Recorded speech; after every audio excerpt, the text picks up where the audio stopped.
Hello, everybody. It's me, Roscoe, and welcome to the latest Kings of Anglia Ipswich Town Women's podcast special. And today, I'm joined by a very special guest, the all-time record goal scorer, appearance maker, and all-round legend of the Tractor Girls. I'm joined by Natasha Thomas. Tash, thanks so much for joining me. Appreciate your time. How's things?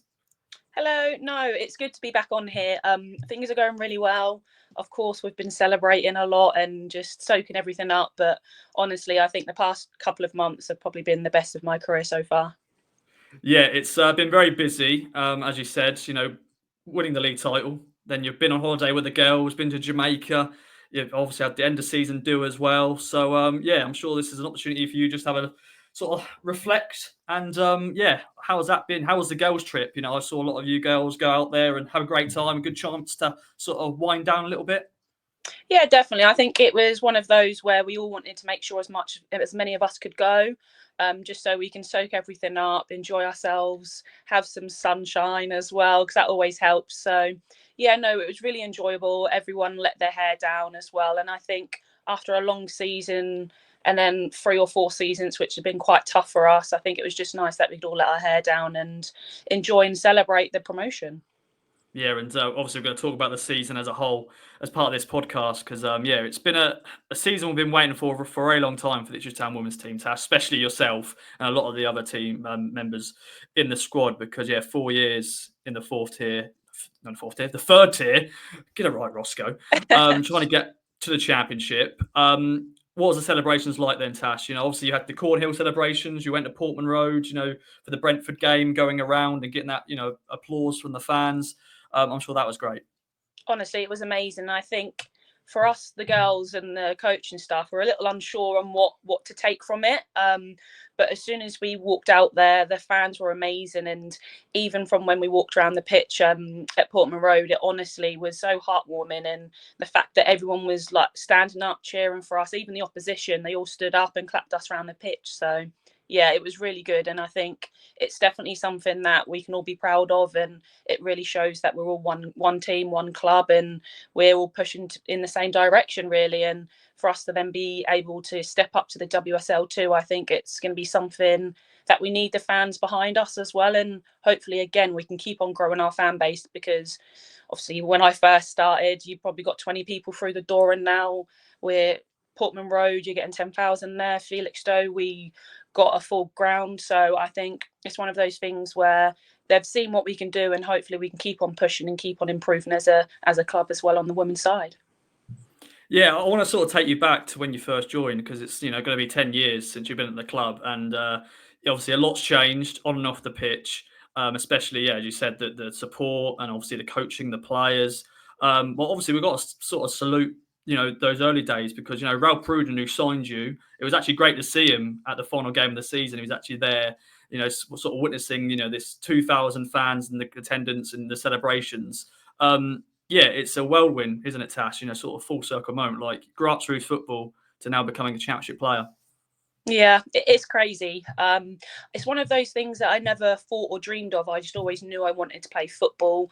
I enjoyed watching it. I never really supported a club until coming to Ipswich. So for me, I think just starting from when I was here and I first signed with Ralph, honestly, I didn't think the club would be where it was. Of course, I knew they had ambitions to improve and get better and see where the club could go. But you'd never think we'd be reaching the WSL2 and potentially playing against WSL players when we play in the Conti Cup and things like that. So I think it's just something that we need to soak up and realise we deserve to be here as well. So it's going to be tough going back into training. We're going to push ourselves even more because we know it's going to be even harder than the season we've just had, and the calibre of players is going to be so much higher. So for us, we know we want to improve ourselves as we have every season. Of course, we'll get players come in, but I think the big thing is keeping those core players that we've had and that has contributed to the season and promotion to the WSL too. Yeah.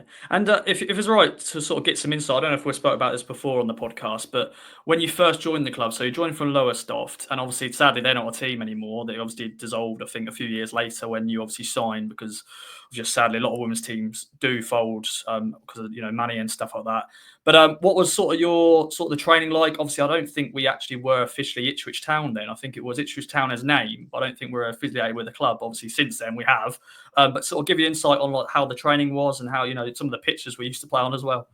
Yeah, so when I first started, we weren't under the umbrella. Of course, we were called Ipswich Town ladies then, but now, of course, we're actually under the umbrella, and you can see that. You can see all the support from people high up, Mark Ashton, even McKenna. Like, you walk around the training ground and they're all saying hello, and they know your name. They want to help and support you in your training, and if you need to ever ask them a question, they're always there. But yeah, from whenever I first started, we trained next to Portman Road, so on that AstroTurf there. I used to turn up in trainers because obviously I didn't want to wear studs on there. But for me, it's been a big change. I remember even from transferring from the training ground outside Portman Road to the actual main training ground on the AstroTurf. And when we first came there as well, we didn't have a change room or anything because there was just so many teams there at the same time. We used to train at 7, 8, 9 o'clock at night. So you'd finish work and then you'd travel all the way down to Ipswich. And at the start, I actually had to get the train because I hadn't formally passed my test at that point. So yeah, I got the train at the start and then a long hour and a bit journey down to training. But the training itself, it was good. Of course, it stepped up a lot now. But for me, because I generally couldn't afford to actually get to training, which at that point, I'm sure we trained about 2 or 3 times a week, so 2 at a push. And sometimes I wouldn't even train in the week because I couldn't afford to get down, and I'd just play on the weekends, and I'd be lucky enough to be able to do that.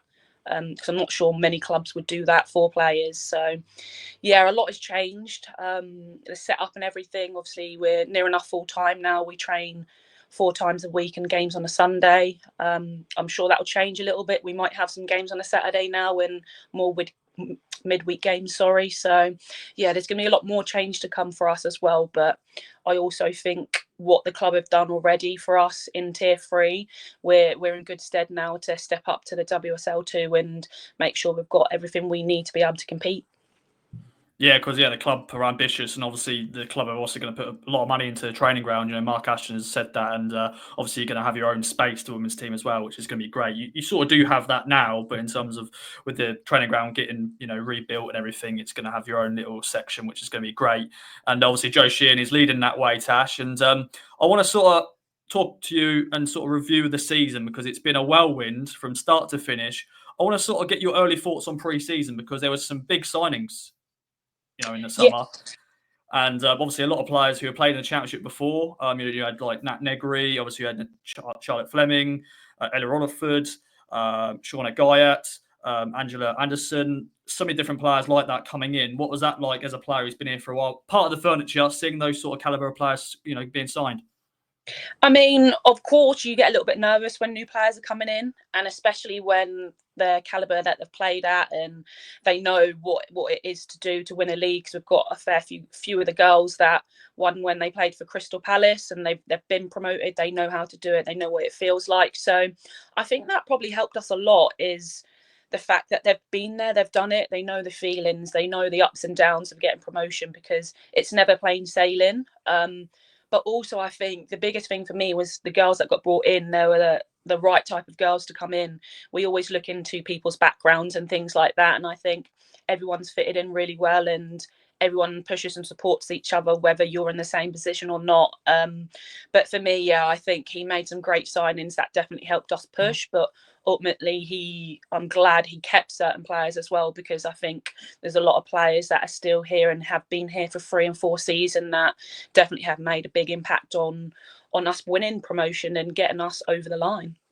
Yeah, definitely. And Grace Garrett as well. I didn't forget you, Grace. There was just lots of names I had to rattle out there. And I had to forget at least one, but not you, Grace, because that was a great episode. So check that out if you haven't, ladies and gentlemen, check that episode out with Grace. Really good chat with her. But yeah, pre-season was pretty good. And then we started the season off, Tash, with a game against Oxford, who are a bit of a bogey team in a way. I know Joe sort of wanted to end that hoodoo, and we finally did. And that was a great start to the season, a 3-0 win. Sort of take you back, pre-season was done and dusted. First game against Oxford. They're really good at home. And we basically just won 3-0 and good start to the season.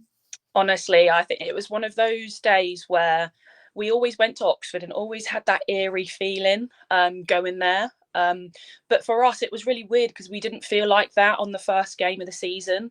And especially when we look back, we had a really tough start to the season as well, some big games in there. But I think for us, it was just we did have some injuries then right at the start of the season as well. So the likes of Evie, who played 3 or 4 at the start of the season, really stepped up. So I think it was just the fact we knew we had the calibre of players, the depth of players to be able to push through. And when that first goal went in, that massive save from Nat, honestly, it's just one of those things where if you know you've got a goalkeeper that's going to keep you in the game and you've got forwards that are going to score goals, I think that was a key thing for us this season. And just making sure we were fighting our own demons against the clubs like Oxford that we knew we not struggled against, but we knew it was always going to be a tough game and we knew we needed to step up. And it's one of those things where in tier 3, everyone wants to beat Ipswich Town. Everyone wants to. So they're always going to give their 100%. So Joe always said to us, we need to give 150 and more. So as long as 8 or 9 or 10 players are on their top form, we knew we'd be fine and we'd be able to show what we can do on the pitch and get the 3 points on the board. Yes, good point, because obviously, yeah, Boz was injured, Kyra was injured, and obviously they're 2 key players from the last few years. And obviously, yeah, Boz is the captain. Obviously, Charlotte Fleming sort of stepped up to have the armband, and she lead the team out in that game. But obviously, yeah, Sophie Pescott. Obviously, we'll chat a little bit more about her later. But obviously, she scored 2 goals in this game, and obviously, Lucy O'Brien as well scored. But that was just the perfect start to the season. And then, as you say, yeah, it was a tough start because we had hashtag in the first home game. And obviously, we didn't know if there were going to be potential, title challenges. You just never know going into seasons. But that was another win, a 2-0 win, so another clean sheet. And yeah, they're another team that we've always had our battles with. We've sort of lost against them as well. How was that for you? Again, it was just that feeling and togetherness at the start of the season that I think really pushed us through and gave us that really good start. Again, hashtag are a team where we know if we slip up, they'll capitalise, and they're a good side. They know how to nullify players on the opposition because we know we've got most of the best players in the league. And again, just because you've got the talent doesn't mean you're going to win every game. It's what you put in on the day. It's how you determine the highs and lows of the game, whether you're winning, losing or drawing. It's just that little switch that we can switch on now. And I think we've really found that. But going back to the Oxford game as well as the hashtag game, I think when you've got players that don't have that feeling, that potential rivalry or knowing how other games have gone previously and how you felt in that, I think those players probably going in thinking, oh, we're just playing Oxford, never played them before, we'll just show everyone what we can do. And they did that. And I think that helped calm the other players as well, because you could see the calmness from them and that just filtered through the team. Yeah, it's a very good point because, yeah, new players wouldn't have known about that. I know, obviously, Joe maybe a little bit mentioned it, and obviously you would know as well as a player. Like, I've been here before, and I've been here on a cold. I remember that there's one game, I think a few years back, it was like a foggy day, and it was like, I think we lost 1-0 or something. And it was just one of those days where it just think, God's sake, we're never going to be Oxford. But obviously, thankfully, you girls did on the opening day. And then, yeah, sort of back-to-back wins to start the season. Then one game I think has been forgotten a little bit is the cup game against Norwich. I wouldn't say it's been forgotten, but I think because so much has happened this season. It's like we've had a derby this year, a cup derby at Carrow Road. Obviously, a 4-0 win.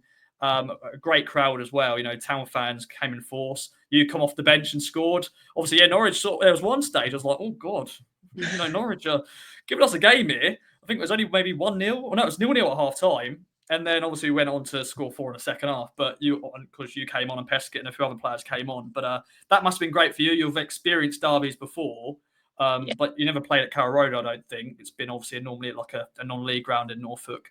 But that must have been great to sort of play against the rivals at their ground and winning 4-0. Yeah, absolutely. I think for me, obviously, I'd love to have started. But I understood why Joe didn't start me and wanted to give other people opportunities to see what they could do. And at the end of the day, it was one of those things where if, say, I can't play or I'm injured, touch wood, that doesn't happen, that we've got other players that can feel comfortable in just stepping up straight away as well. But Yeah, I think it was second half. It was myself, Sophie Peskett, and Summer Hughes. So all three of us came on and scored, and we really enjoyed it and just relished the moment, really. But of course, playing at Carrow Road against them down the road, it's always nice to score and make sure we get into the hat in the next round. But that's the only way we're going to be playing them if we get them in a cup game at this moment in time. So drawing them, honestly, when we know we're playing against them, it's always nice, and we know it's going to be a good game, and there'll be a lot of fight and determination in it. Yeah, because obviously we played them a lot in the fourth tier when we were there, and then when we got promoted, we just thought, oh, they're probably not going to get to that stage just yet. And it was always like every cup draw, we're like, please, come on, let's do it. We want a derby, definitely with the fan base we've got now. And yeah, we got them in the cup and we won 4-0. Happy days. We're not going to go through every single game, Tash, just in case listeners think, really, Ross, you're going to do every single game. We're not going to do that, but we're just going to sort of earmark different games. But the game after that was a trip to Exeter, Tash, and Exeter, fair play to them. They got promoted this season and obviously did pretty well. And they were 2-0 up against us in this game. And then Ella Rutherford, who obviously another player that got injured in pre-season, on her debut, goes and scores a brace. So, yeah, Exeter, fair play to them. But, a big moment in terms of the season, getting a point there.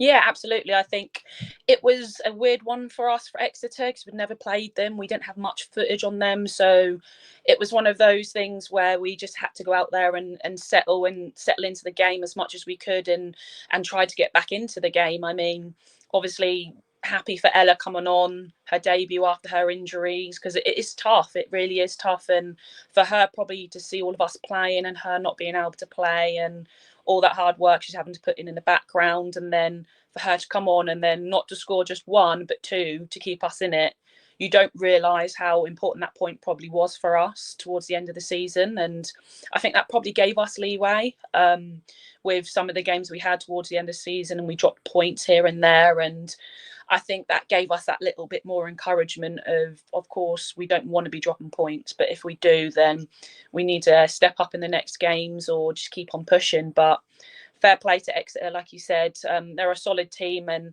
I think the strength that they had is their physicality. And they had a very good two forwards that were scoring a lot of goals, and they were able to manipulate us and get those two early goals. And we just kept on pushing back, and gratefully, as you say, we got those 2 goals from Ella. Yeah, and then you had to go back down to Exeter. I think about that month actually. I think it was like end of month. You had to go to play them in the cup, and I think Ella also went on to score again in that game. And yeah, that was like we'll talk about another trip soon. But after that game against Exeter in the league, the 2-2, we obviously had 2 big wins against Billericay and Lewis. And obviously Billericay, another team that we've had our battles with in the past. And obviously Lewis had just been relegated from the championship. So they were sort of statements, wins in a way. I think they're 5-0 and let me get the scoreline 5-0 and 6-0. So getting the goals difference up because we've been there before, haven't we, Tash, with the goal difference, missing out on the league title with Watford. So we had to make sure to get those goals, and that's what you guys did. Yeah, exactly. That was a big thing, goal difference for us as well, because we didn't want to get to the end of the season and then again it's settled on goal difference. No one wants to win the league on goal difference. Of course, they're probably happy that they got promoted and things like that. But I think for us, you want to make sure you solidify the league as purely as you can. But yeah, again, we've always had a solid forward unit, and I think adding those championship players, which is what it was last season, to our squad, it's really helped us improve and push on. And I think with that, we'll be able to keep on pushing on next season, encouraging ourselves to score goals and keep clean sheets, because it's going to be tough. We know it's going to be tough, but at the same time, you're going to go into a bigger league. It's going to be tough, and you want to show yourself as a club that you can stand up to that.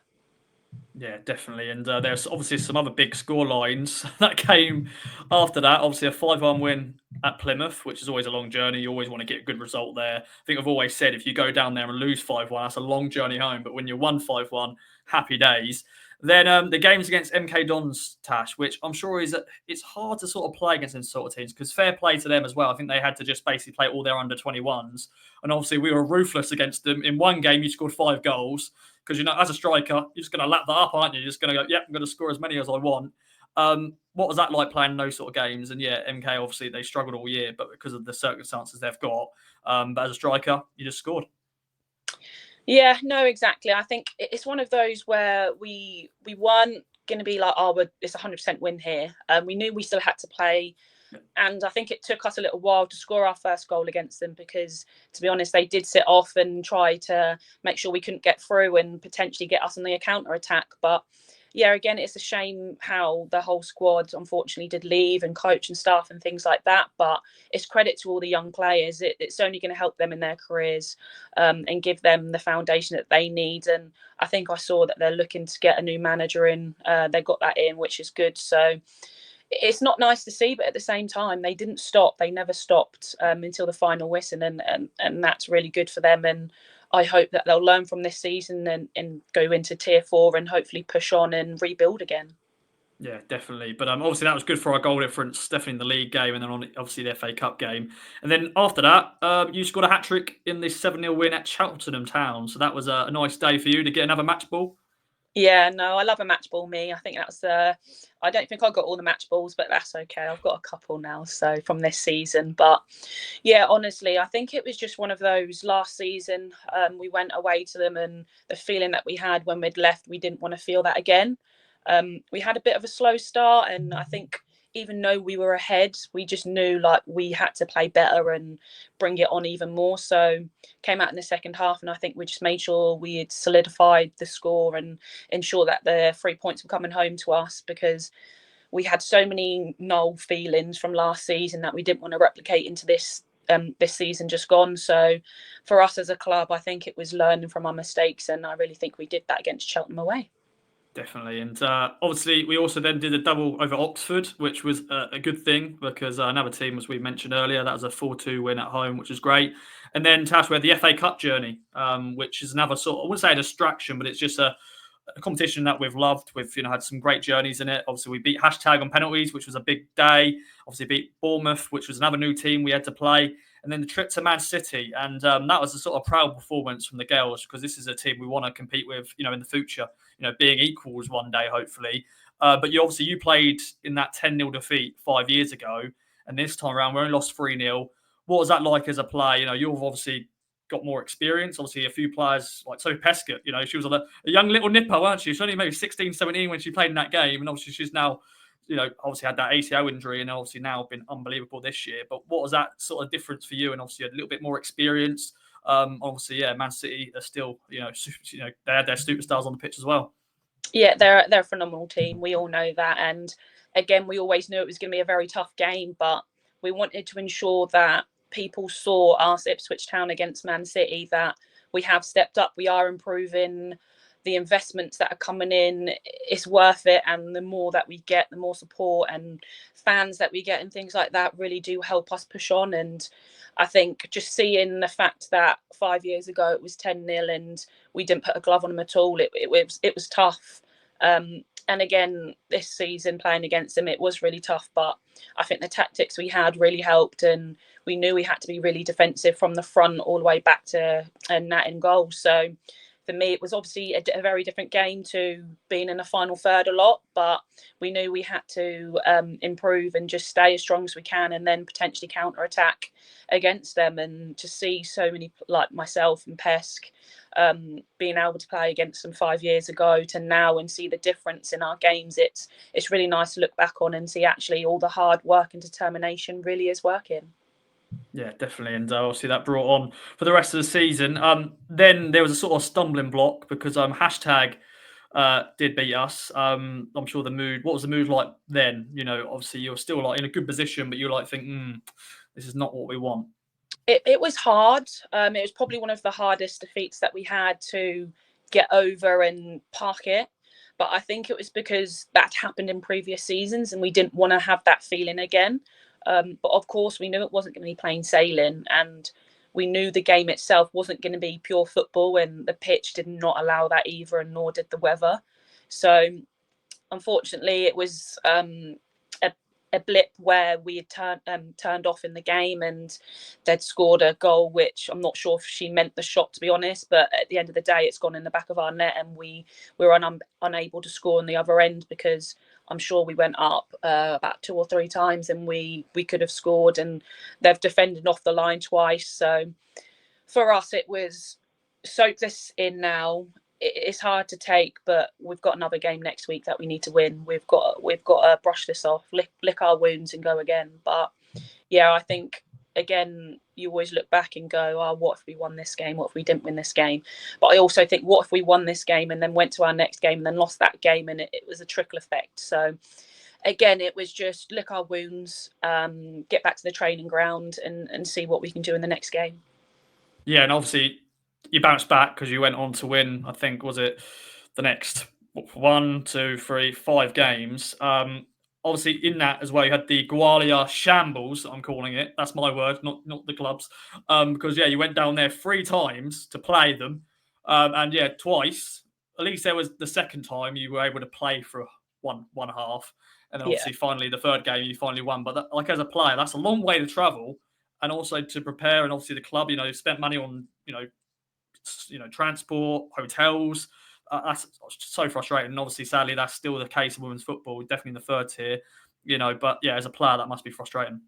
Yeah, of course it was frustrating, but I think at the same time, as a club, we were just like, look, if we look into this and delve into it so much and get frustrated about it, it's going to take us away from our end goal. So the second time we went and trained after instead. So we found a pitch and we just trained, because we also knew we need to make sure we keep our match fitness up and keep on going. So of course, with the game being called off again, we needed to make sure we were getting something in our bodies. And also it just helps to keep you going, because you don't want to go from 1 week not having a game, doing nothing at all, to next week having a game and potentially pulling up with injuries. But yeah, it was just for us, just focusing. Yeah, it's been called off. We've travelled all this way. If anything, it was the fans we felt for, because again, I'm pretty sure most of them came all 3 times. It's phenomenal. They've paid fuel for staying over and things like that, the tickets themselves. So yeah, if anything, the most frustrating thing for us was the fans being let down by it being called off, because I'm sure we could have tried to got alternative pitches and things like that. But again, it's football, and you're going to get games called off with the pitches and things like that, and the weather in the UK. So yeah, it was frustrating, but at the end of the day, we knew we had to keep our focus on the league in the next game. So that's what we did. Yeah, definitely. Yeah, salute to all you fans who did do all 3 trips. Even if you just did 1 trip, that's Yeah. still enough. But yeah, that was shambles, but it is what it is. But yeah, it didn't distract the team because actually no, it did, because we lost the next game against Watford. But that was just a bit of a stumble, Tash, because after that, 11-0 win at MK, which was the day I think a lot of people we pretty much clinched the title, but we weren't celebrating just yet. But obviously that was a sort of good day to sort of let's just get this job done, and a big win there. And there was somewhat celebrations, but you still had a job done, obviously against Cheltenham. Yeah, no, definitely. Of course, we never wanted to lose against Watford. But at the same time, I think you think, oh, we could then win this at home. Not that that was in our minds at all, but it worked out like that. And again, and this is why I always think everything happens for a reason. So after the Watford game, of course, we were all upset and frustrated with it, because there was opportunities where we could have scored and we could have stopped the goal that went in and things like that. But it's football. It's those tiny, minute chances and decisions that you make so quickly in a game. But yeah, we obviously then went on to MK Dons. I got a little bit emotional again. But I think it's just everything that's happened in the past 3 or 4 seasons just all built up. And like you said, it was one of those glimpses of we're nearly there. We're nearly there. We've got to keep going and keep on pushing on, and to get all the 3 points on the board that we possibly can. Yeah, and obviously it was a party town in Felixstowe that day. It was a weird weekend because obviously the men, unfortunately, were relegated against Newcastle on the Saturday, and then I was actually travelling back to Felixstowe on the Sunday, and I was like, it's gonna be a party now because the women's team are going to get promoted and win the title. Can you sort of remember when you woke up that day and you sort of back in your mind, you sort of knew, yeah, I'm going to be a league title winner? I didn't. I think it was probably after we all went to the training ground and I'd seen the video of what we'd done so far in the league, and you just get so emotional in the fact that, wait, at the end of today, we could be champions. So I think, again, of course, everyone's, oh, you've done it, you've won it. But for us, it was ensuring that we did do it on the day, because, of course, we wanted to lift the trophy, but we didn't want to lift it on a loss or a draw. We wanted to ensure that we had got the 3 points and the win in itself, so we could then go out there with all the fans and thank them for all the following that they've done home and away and all the support they've given us, because it's been tough. It's not just been tough on us players, it's been tough on the fans that have followed us for 3-4 years plus, but just when we've really been pushing for promotion. So yeah, it was really nice feeling, to be honest, the fact that there wasn't much pressure on us, but at the same time it allowed us to then enjoy the whole occasion itself. Because yeah, you never know. Hashtag could have won like 30-0, and we could have lost 20-0, and then gone, oh bloody hell. Maybe we're not destined to go to the championship, but thankfully not. It was an 8-0 win, and what a way to sort of round up, the title, and a hat trick for you. Although I think the third goal, I don't know if you watched it back. I I think mean, it it was probably. on target. I'm not sure what she did after, but Yeah, but I'm sure it's probably as a opposition team coming. I'm sure it's hard to sort of, you want to try to win and try to spoil a party, but yeah. obviously you were not going to spoil your girls' party because 8-0, just ruthless, and yeah, I'm sure great to see as well. 2,000 fans, over 2,000 fans there, sort of witnessing history as well. Yeah, no, exactly. And I think for us, of course, there was questions, will it be at Portman Road? Will it be at Felixstowe? But I think it was good to be at Felixstowe. Not only that, all the help and support they've put in for us over the seasons, because when I first ever started with Ipswich, we were lucky enough for them to take us on, because otherwise we would not have had a pitch to play on, and I'm not too sure where that would have left us. So again, to see all the fans coming and crowding out Felixstowe, it was amazing, and to hear them all game long, it was amazing. And I think we all looked at each other and thought, this is the club, this is where you want to be at. And so we wanted to show that on the pitch and give them something to cheer for and really enjoy the occasion. And like I said earlier, of course, we wanted to make sure we did that with a win. So I think the 8 goals really did that. Yeah, it did. And one thing you just love, because the last few years, obviously, so many, new generation of fans have been, inspired by you girls, not just girls, but also boys. And you can see everyone's got their shirts, and they've got your name on it, Peskett's name, or just anybody's name on their shirt. It's not just now the men's team, it's now the women's team they want on their back of their shirts. And I'm sure, what's that like when you see Thomas? Because maybe before it was just your family having that, but now you see, it could be anybody. It could be just a full grown bloke wearing it with Thomas 7 on the back. It is crazy, and I still pinch myself, if I'm honest, when I see my name, especially like when I go to a men's first team game and you see Thomas number 7 on the back. I see number 7 and I should assume it's going to be Burns on the back, if I'm honest with you. But when you see your name on the back of the shirt, and even when the young players, you're going to walk in and they're like, oh, Natasha, like calling your names, that is really something that I hold close to my heart, because it's not just what I'm doing on the pitch for me, it's trying to encourage other young players to play football, enjoy it. It's not all about winning as well, of course. For us, that is something that we strive to do, but to enjoy their football, enjoy coming to watch us and becoming fans and loving it all in themselves, because there's points where some people probably fall out of love with football, and I'd like to think what we've done within the women's side of things, we've gotten a lot of people to fall back in love with it.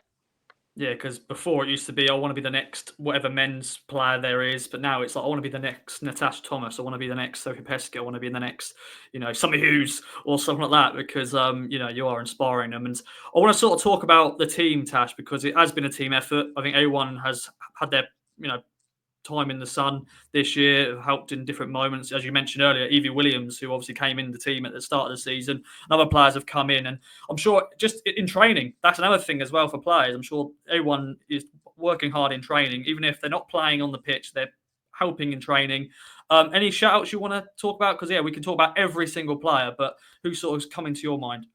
I think for me is Laura Hartley. Yeah. You've got to think, being a keeper, of course, it's hard because usually your number one will stay in all the time. And for her, honestly, at training, she'd be phenomenal as well. And not only that, the support she gave to Nat as well, which I'm sure Nat will say it really helped her this season as well. And I think that really helped us as a team, because those players that weren't playing or not getting even on the team sheet on the Sunday were really supportive at training, and they didn't just sack off training. They still really worked hard and pushed everyone else. And not only that, is developing themselves as well, not just physically but mentally, because of course it's hard when you're not getting selected or you're not getting on the pitch and you're working really hard in training. But honestly, to see them even coming with smiles on their faces and still pushing everyone else, that's real big character. And you haven't got a squad if you don't have that in it. Yeah, But because I think also just the younger players coming up to help us in training to build up numbers as well, and not only that, helping them with their development, that really helped us. So hats off to Phoebe for sorting that out for us and asking if players want to come in and support with numbers and just push on even more. And yeah, it's been really good and such a together team this season.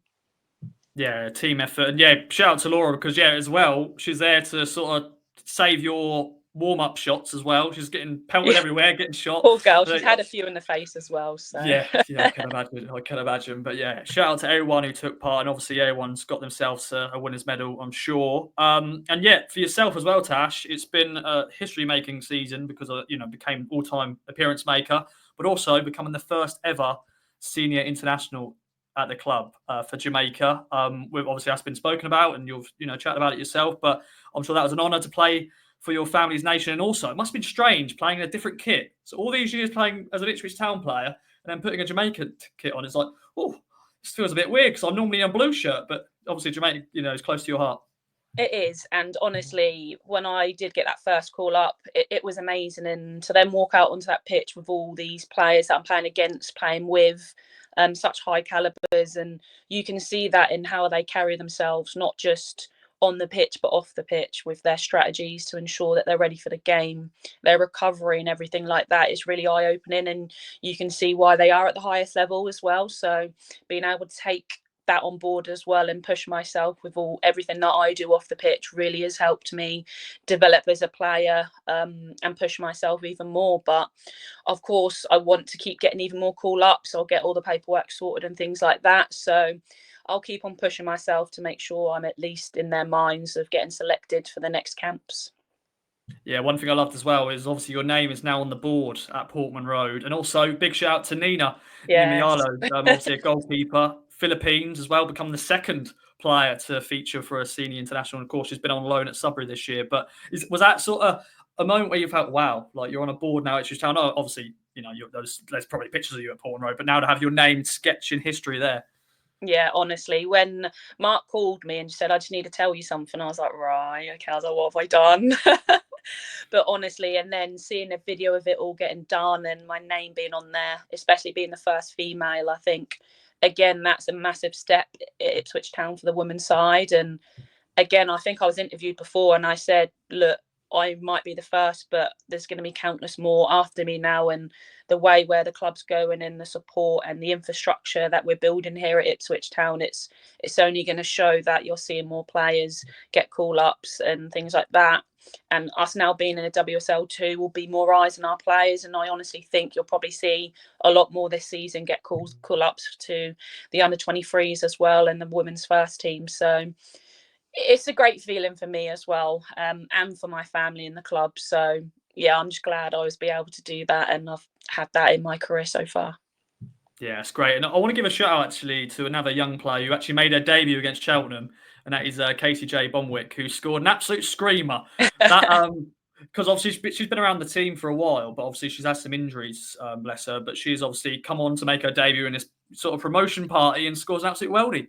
Honestly, she's such a good girl. She's such a good player. I mean, sometimes she'll come into training, she's twisting you inside out, but you're just like, please stop that. But honestly, she's going to be a great, great player. And fingers crossed, touch wood, that she keeps on settling in and those injuries at bay. But look, we'll look after her anyway. And I'm sure we'll see her again feature in the women's first team, whether that's in games and training. Because again, she's such a young player.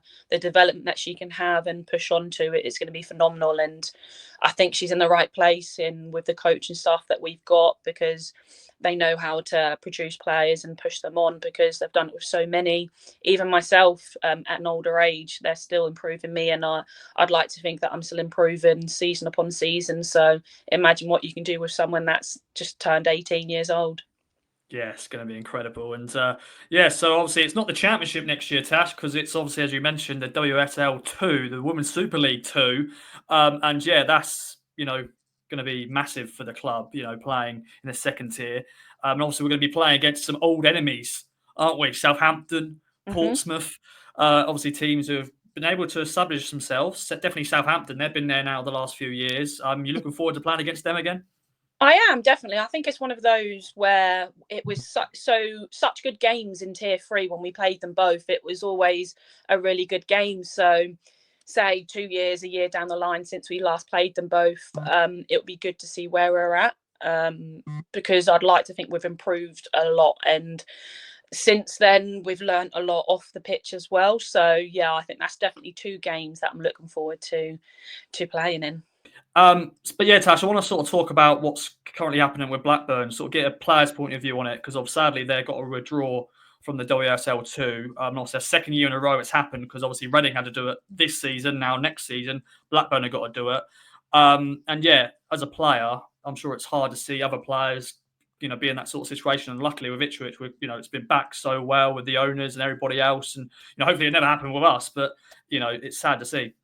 Yeah, it is really sad to see. I think as a player and within women's football, where you're trying to grow the sport, and of course there's going to be blips and you see clubs having to fold or move down the ladder, but you don't want to be seeing that in our day and age and where the women's game's going. I mean, again, like you said, we are so lucky to be backed how we are here at Ipswich Town, and unfortunately that's not the case everywhere else.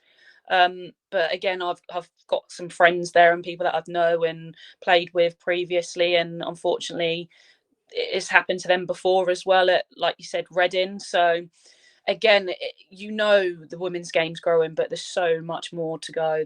We need to go so much more so things like this don't happen, because it's the second tier of women's football. You shouldn't be seeing that anymore, but again, unfortunately it is happening, and we hopefully will get to a place in the women's game where this doesn't happen. And of course my heart's out to the players and the supporters as well, and the coaching staff that unfortunately have had this taken away from them, because again, I'm sure the high caliber of players are now probably going to have to look for a new club if they don't want to step down to whatever tier they then have to go into.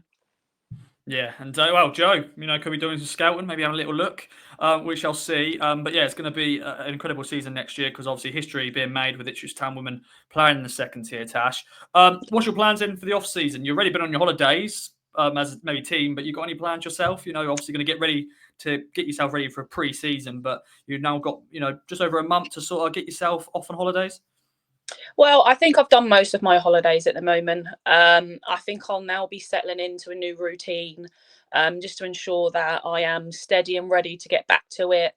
Of course, if I'm called up to any camps, then I'll be going off to some camps as well. But for me, it's definitely going to be enjoying time with my friends and family now at home. Because unfortunately, with football, you don't get to do that a lot. So I'm going to relish that time with friends and family, and then make sure I'm ready for the new season as well, I think. Yeah, I'm sure. Yeah, I know your family are proud of you, and obviously, you've got your sister, you got your nieces, and your mum and your dad, and everything. I'm sure they were obviously they were there celebrating with you as well. I'm sure that was a day for you as well. Let's have your family there to sort of celebrate your journey as well. Yeah, no, honestly, I had everyone there, which was so nice, because usually my brother can't make it because he's got 2 young boys as well, so my 2 nephews, but everyone was there, my stepsister as well. So it's a nice feeling, I think, to see that point in my career of getting promotion. I really wanted them to be there, and they managed to get it all sorted. So yeah, I think it's just repaying them now. So I'm going to spend some time with them, enjoy my time off, and then get myself ready for WSL2 with Ipswich Town. Love it. Well, Tash, it's been a pleasure. Final message to the fans who are listening. I'm ready for next season. Honestly, thank you so much for all the support you've given us so far. But at the same time, we need you more than ever, because it's going to be tough, but we're all going to do it together in WSL2. So we'll see you next season. Love it. Well, Tash, thank you so much for joining me. Ipswich Town Women's Legends. And we'll be back for more Kings of Anglia Women's podcast specials next season, ready for the WSL2. So stay tuned, and we'll see you next time. Bye-bye for now.